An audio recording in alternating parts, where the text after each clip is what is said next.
Hello friends, स्वागत है आपका अपने यूट्यूब चैनल सोनू आरबीएस सी बेसिक क्लासेज में।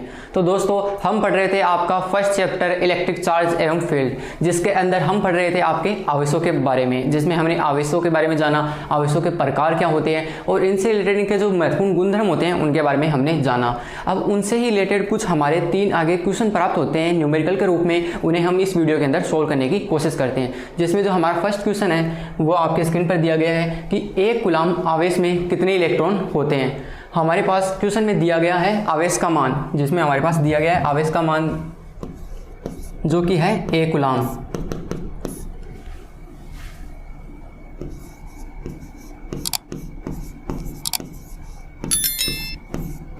आवेश Q का मान दिया गया है 1 कूलम्ब और हमें पूछा गया है कि इसके अंदर कितने इलेक्ट्रॉन होते हैं। और हमें पता है कि एक सूत्र आवेशों से रिलेटेड हमने पढ़ा था जो कि होता है Q = Ne, जहाँ पर Q हमारा आवेश होता है और N यहाँ पर हमारे पास इलेक्ट्रॉनों की संख्या होती है और E जो होता है वह हमारा होता है आवेशों की मूल इकाई, जिसका मान होता है 1.6 × 10⁻⁻19 कूलम्ब। तो हमारे पास यहाँ पर दिया गया है आवेश Q का मान दिया गया है और हमारे पास क्वेश्चन में पूछा गया है N का मान, कि N का मान है वह कितना होगा, यानी कि जो इलेक्ट्रॉन की संख्या है वह कितनी होगी। और E का मान हम जानते हैं कि E का मान होता है 1.6 × 10⁻⁻19 कूलम्ब।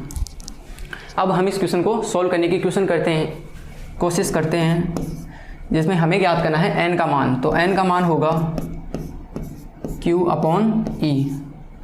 तो Q और E का मान हम यहाँ पर रख देते हैं। तो Q का मान हमारे पास है 1 और E का मान हमारे पास है 1.6 × 10⁻⁻19 कूलम्ब। अब हम इसे सोल्व करने की आगे कोशिश करते हैं, जिसमें हमारे पास मान आ जाएगा N = यहाँ पर 1.6 लिखा हुआ है, इसमें से हम पॉइंट को अगर हटाते हैं तो ऊपर 10 आ जाएगा और नीचे 16 बच जाएगा। और जो घात नीचे ऋणात्मक है हम उसे ऊपर ले जाएंगे तो ये धनात्मक हो जाएगी, 10⁻19 आ जाएगा। और अगर हम इसे सोल्व करने की कोशिश करते हैं तो ये इसका मान आ जाएगा 6.25 × 10⁻18 इसका मान आ जाएगा। अगर हम इसे हम 6 भी लिख सकते हैं, 6.5 को हम इसके नज़दीकी संख्या के मान में 6 भी लिख सकते हैं, जिसका इसका मान होगा 6 × 10⁻18 इलेक्ट्रॉन। तो ये हमारे क्वेश्चन का आंसर हो जाएगा। तो क्वेश्चन हमारे पास पूछा गया था कि 1 कूलम्ब आवेश में कितने इलेक्ट्रॉन होते हैं, जिसमें हमारे पास आवेश का मान दिया गया था 1 कूलम्ब और हमारे पास पूछा था कि इलेक्ट्रॉन की संख्या कितनी होगी, यानी हमारे पास पूछा गया था N का मान। और हमारे पास जैसे कि हमें पता था कि E का मान हमारे पास होता है 1.6 × 10⁻⁻19 कूलम्ब। अब हमारे फॉर्मूले जो कि हमने पढ़ा था कि Q = Ne होता है, तो इसके अंदर से हम N का मान ज्ञात करते हैं जो कि होगा Q/E। तो Q का मान हम यहाँ पर रखते हैं जो कि होगा 1 और E का मान हम यहाँ पर रख देते हैं। फिर इसे सोल्व करने की कोशिश करते हैं तो अंत में हमारे पास जो मान आता है वह आता है 6 × 10⁻18 इलेक्ट्रॉन। हम ये भी मान रख सकते हैं, दोनों लगभग सेम ही प्राप्त होंगे। अब हम बढ़ते हैं अपने नेक्स्ट क्वेश्चन की ओर। तो हमारा जो नेक्स्ट क्वेश्चन है वह है कि यदि किसी पिंड से 1 सेकंड में 10 इलेक्ट्रॉन किसी अन्य पिंड में स्थानांतरित होते हैं तो 1 कूलम्ब आवेश के स्थानांतरण में कितना समय लगेगा। यानी एक पिंड के अंदर से 1 सेकंड से कितने इलेक्ट्रॉन गुजर रहे हैं, 10 इलेक्ट्रॉन गुजर रहे हैं किसी अन्य पिंड के अंदर। तब ये पूछ रहा है कि हमारे पास जो एक पिंड से जो 1 कूलम्ब का जो आवेश है वह दूसरे पिंड के अंदर स्थानांतरित होने में कितना समय लगेगा। तो सबसे पहले लिखते हैं कि हमें दिया क्या गया है। तो हमारे पास क्वेश्चन में दिया गया है कि एक पिंड के अंदर 10 इलेक्ट्रॉन की संख्या दी गई है, यानी 1 सेकंड में 10 इलेक्ट्रॉन अन्य पिंड में गुजर रहे हैं, यानी इलेक्ट्रॉन की संख्या दी गई है वह दी गई है 10 और समय दिया गया है हमारे पास 1 सेकंड।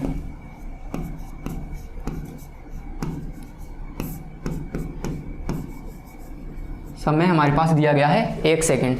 तो अब हम ये ज्ञात करते हैं कि Q का मान यहाँ से हम ज्ञात करते हैं। तो Q आवेश का मान हम ज्ञात करते हैं तो Q का फॉर्मूला होता है Q = Ne। तो यहाँ पर अगर हम आवेश का मान ज्ञात करें तो N का मान हमारे पास है 10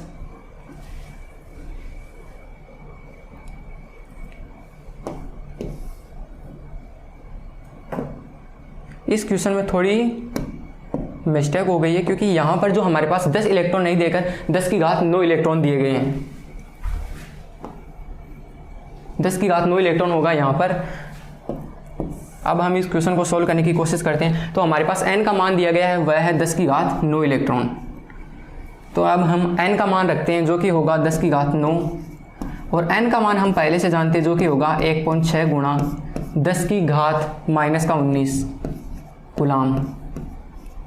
फिर हम इसे आगे सोल्व करते हैं तो हमारे पास जो मान आ जाएगा वो हो जाएगा 1.6 गुणा 10 की घात -10। ये हमारे पास कूलाम आ जाएगा। आवेश का मान आ जाएगा कि यानी इसका मतलब ये है कि 1 सेकंड में अगर हमारे पास अन्य पिंड के अंदर 10 की घात 9 इलेक्ट्रॉन प्रवाहित हो रहे हैं तो हम यहाँ पर आवेश का मान हमने ज्ञात कर लिया है। मतलब कि 1 सेकंड के अंदर इतना जो आवेश है वह दूसरे पिंड के अंदर स्थानांतरित हो जाएगा। ये हमारे पास आवेश का मान आ गया है। अब हमें पूछा गया है कि 1 कूलाम आवेश को स्थानांतरित होने में कितना समय लगेगा। तो इसे हम सोल्व करने की कोशिश करते हैं। हमें पूछा गया है कि 1 कूलाम आवेश को स्थानांतरित करने में कितना समय लगेगा, जबकि 1 सेकंड के अंदर इतना आवेश हमारे पास अन्य पिंड के अंदर स्थानांतरित होता है। आपने अगर समय, चाल और दूरी का जो फॉर्मूला है वह पढ़ा होगा, जिसमें हम पढ़ते हैं कि चाल इक्वल टू होता है हमारे पास दूरी बटे समय, और हमें अगर समय ज्ञात करना हो तो समय होगा दूरी बटे चाल। ठीक यही कॉन्सेप्ट हम यहीं पर यूज में लेंगे। हमें ज्ञात करना है समय, कि कितने समय के अंदर 1 कूलाम आवेश दूसरे पिंड के अंदर प्रवाहित होता है। तो अब हम समय ज्ञात करते हैं। समय जिसमें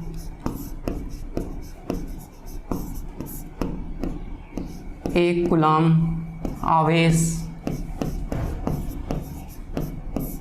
अन्य पिंड में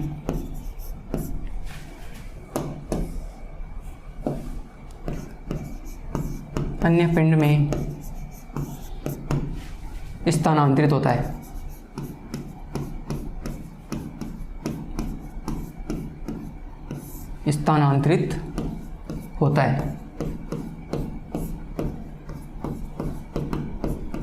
तो हमें यह समय ज्ञात करना है कि 1 कूलाम आवेश को स्थानांतरित होने में कितना समय लगेगा। तो यही कॉन्सेप्ट अगर हम यहाँ पर यूज में लें तो समय हो जाएगा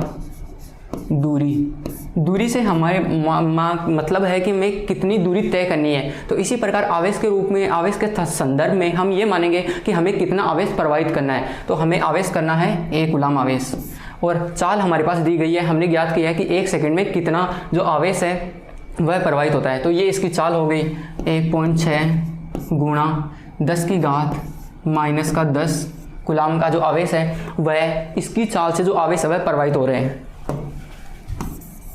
तो इस प्रकार हम जो समय है वह ज्ञात करेंगे।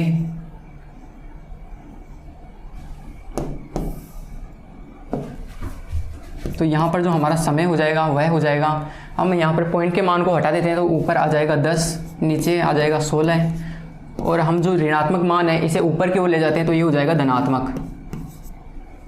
तो इसका जो मान आ जाएगा वो आ जाएगा 6.25 गुणा 10 की घात 9 सेकेंड।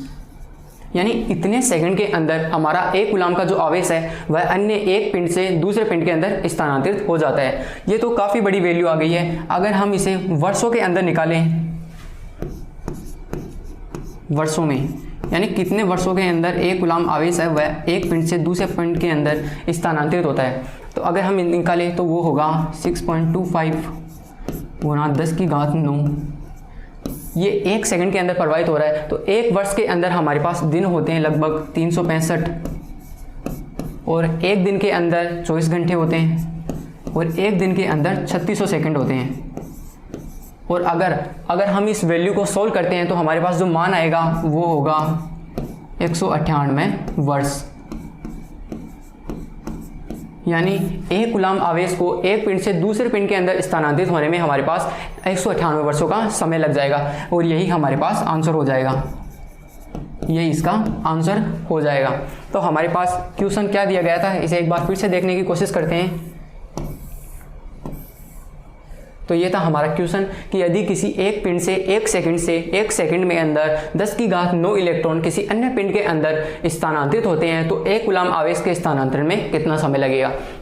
तब हमने n का मान लिख लिया कि 10 की घात 9 इलेक्ट्रॉन प्रवाहित होते हैं। तो हमारे पास समय दिया गया था कि 1 सेकंड के अंदर इतने इलेक्ट्रॉन प्रवाहित होते हैं। तो हमारे पास पहले हमने आवेश का मान ज्ञात किया, तो आवेश का मान हमारे पास आता है 1.6 गुणा 10 की घात -10 कूलम्ब, यानी इतना आवेश है वह हमारे पास 1 सेकंड के अंदर एक पिंड से दूसरे पिंड के अंदर स्थानांतरित हो जाता है। अब हम यहाँ से ज्ञात करते हैं अपना समय, जिसमें हम समय लिखते हैं तो हमारे पास कितना आवेश हमें प्रवाहित करना है, तो वो है हमारा 1 कूलम्ब आवेश। इसके अंदर हम जो हमारी चाल है कि कितने चाल से आवेश प्रवाहित हो रहा है उसका अगर भाग दे देते हैं तो हमारे पास सेकंड के अंदर वैल्यू आती है। और फिर अगर हम इसे वर्षों के अंदर कन्वर्ट करें तो हम इसमें 365 गुणा 24 गुणा 3600 का भाग दे देते हैं तो हमारे पास 198 वर्ष इसका आंसर आ जाता है। अब हम बढ़ते हैं अपने नेक्स्ट क्वेश्चन की ओर। तो हमारा जो नेक्स्ट क्वेश्चन है वह है कि 1 कप जल में कितने धनावेश तथा कितने ऋणावेश होते हैं, और 1 कप जल का जो द्रव्यमान है वह दिया गया है हमारे पास 250 ग्राम। तो अगर हम इसे सोल्व करते हैं तो सबसे पहले अगर हमने आवेशों का जो फॉर्मूला पढ़ा है उसे हम एक बार चर्चा में लेते हैं। तो हमने आवेशों का फॉर्मूला पढ़ा था कि Q = NE होता है। हमारे पास यहीं भी आवेश ही पूछे गए हैं, धनावेश और ऋणावेश। तो हमारे पास Q का जो मान होता है वह होता है Ne, जहाँ पर N हमारे पास इलेक्ट्रॉनों की संख्या होती है या आवेशों की संख्या होती है, और E हमारे पास आवेशों की मूल इकाई होती है जो कि इलेक्ट्रॉन पर जो चार्ज होता है उसी के बराबर होती है। तो यहाँ पर जो N होता है वह होता है कि एक अणु के अंदर कितने आयन उपस्थित है, यानी कितने धनावेश या कितने ऋणावेश उपस्थित है।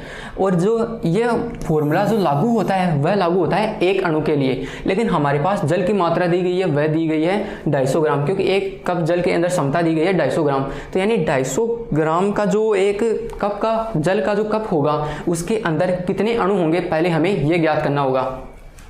और इसके बाद में हम ज्ञात करेंगे कि हमारे पास जो एक अणु होगा जल का उसके अंदर आवेशों की संख्या कितनी होगी। तो सबसे पहले हम देखते हैं कि एक अणु में हमारे पास आवेशों की संख्या, पहले मैं इसे मिटा देता हूं।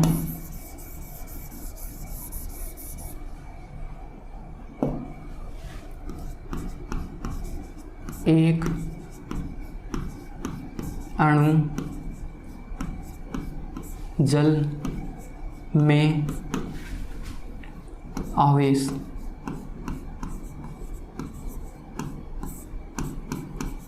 आवेशों से यहाँ पर मतलब है कि हमें इलेक्ट्रॉन और प्रोटॉन की संख्या ज्ञात करनी है। तो जल के अणु का सूत्र हम जानते हैं कि जो होता है H2O। इसके अंदर 2 तो आपके हाइड्रोजन होते हैं और एक आपका ऑक्सीजन होता है। हाइड्रोजन के अंदर हम जानते हैं कि हाइड्रोजन का जो परमाणु क्रमांक होता है वह होता है आपका 1, जिसके अंदर आपका एक तो इलेक्ट्रॉन होता है और एक ही आपका प्रोटॉन होता है। यानी कि एक आपका ऋणात्मक आवेश हो गया और एक आपका धनात्मक आवेश हो गया। यानी कि 2 हाइड्रोजनों के लिए हमारे पास 2 इलेक्ट्रॉन हो गए और 2 ही प्रोटॉन हो गए। और इसी प्रकार ऑक्सीजन का जो हमारा परमाणु क्रमांक होता है वह होता है 8, यानी इसके लिए हमारे पास 8 इलेक्ट्रॉन हो जाएंगे इसके अंदर और 8 ही प्रोटॉन हो जाएंगे। यानी अगर टोटल मिला दिया जाए तो हमारे पास 8 और 2 10 हमारे पास इलेक्ट्रॉन हो जाएंगे, और इसी प्रकार 8 और 2 प्रोटॉन, ये मतलब 10 प्रोटॉन हमारे पास हो जाएंगे। यानी कि धनात्मक और जो ऋणात्मक आवेश का जो मान है वह लगभग बराबर है। यानी कि हमारे पास 10 ही इलेक्ट्रॉन होंगे एक जल के अणु के अंदर और 10 ही प्रोटॉन होंगे। यानी कि हम लिख सकते हैं कि एक अणु जल में आवेश होंगे 10 इलेक्ट्रॉन होंगे, 10 इलेक्ट्रॉन व 10 प्रोटॉन। हम न्यूट्रॉन भी लिख सकते हैं, लेकिन न्यूट्रॉन के अंदर हम जानते हैं कि कोई भी आवेश उपस्थित नहीं होता है। तो यहाँ पर 10 इलेक्ट्रॉन हो जाएंगे और 10 ही प्रोटॉन हो जाएंगे। अब हम हमारे फॉर्मूला के अंदर रखते हैं जो कि होता है Q = Ne। इसके अंदर अगर हम इलेक्ट्रॉन या फिर प्रोटॉन की जो वैल्यू रखते हैं वो हमारे पास 10 ही रखेंगे, जबकि आवेश होगा वह भिन्न भिन्न हो सकता है, क्योंकि इलेक्ट्रॉन के लिए ऋणात्मक आवेश हो सकता है और प्रोटॉन के लिए धनात्मक आवेश का मान हो सकता है, लेकिन इसका परिमाण वह बिल्कुल समान होगा। यानी कि हम n का मान हमेशा 10 रखेंगे और E का मान हमें पता है जो कि होगा 1.6 गुणा 10 की घात -19 कूलम्ब, जो कि एक अणु के लिए है। एक अणु के लिए तो ये जो वैल्यू है वो हम लिखते हैं एक अणु के लिए, यानी जल के एक अणु के लिए। लेकिन हमारे पास हमें ज्ञात करना है 1 कप जल के लिए, जिसमें जल का हमारे पास द्रव्यमान गया है 250 ग्राम। यानी कि हमारे पास 1 कप जल के अंदर हमें ज्ञात करना है कि जो जल के जो अणु होंगे वह कितने होंगे। तो हम लिखते हैं 250 ग्राम द्रव्यमान वाले जल के कप में अणुओं की संख्या,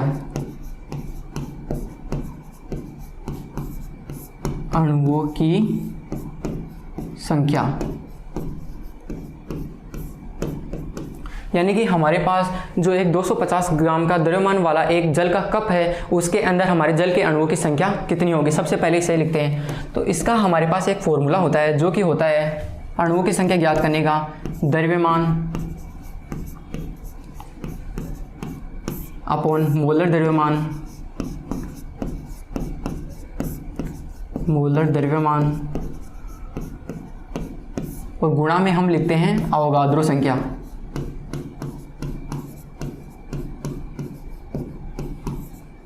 अवोगाद्रो संख्या, जो आपकी अवोगाद्रो संख्या होती है उसका मान होता है 6.023 गुणा 10 की घात 23। और जो हमारे पास द्रव्यमान दिया गया है वो है आपका 250 ग्राम। और आपका मोलर द्रव्यमान है वह हम ज्ञात कर लेते हैं। तो सबसे पहले हम बात करते हैं आपके मोलर द्रव्यमान के बारे में।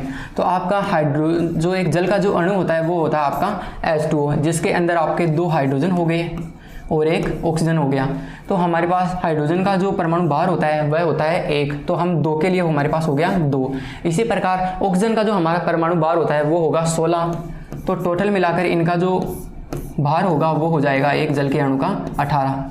तो यही हम इस क्वेश्चन के अंदर अप्लाई करते हैं। तो आपका मोलर द्रव्यमान होगा वह होगा 18 गुणा आपकी जो अवोगाद्रो संख्या है वह होगी 6.023 इंटू 10⁻23। तो ये इसके अवोगाद्रो संख्या का मान हो जाएगा। तो ये हमारे एक द्रव्यमान जो एक 250 ग्राम के द्रव्यमान वाले एक जल के कप के अंदर अणुओं की संख्या कितनी होगी, तो वो होगी इतनी। तो अब हम हमारे जो फॉर्मूला लिखा गया है जो कि हमारे पास प्राप्त हुआ था एक अणु के लिए, अब हम इसे इतने अणुओं के लिए अप्लाई करके देखते हैं। अतः कुल अणुओं के लिए आवेश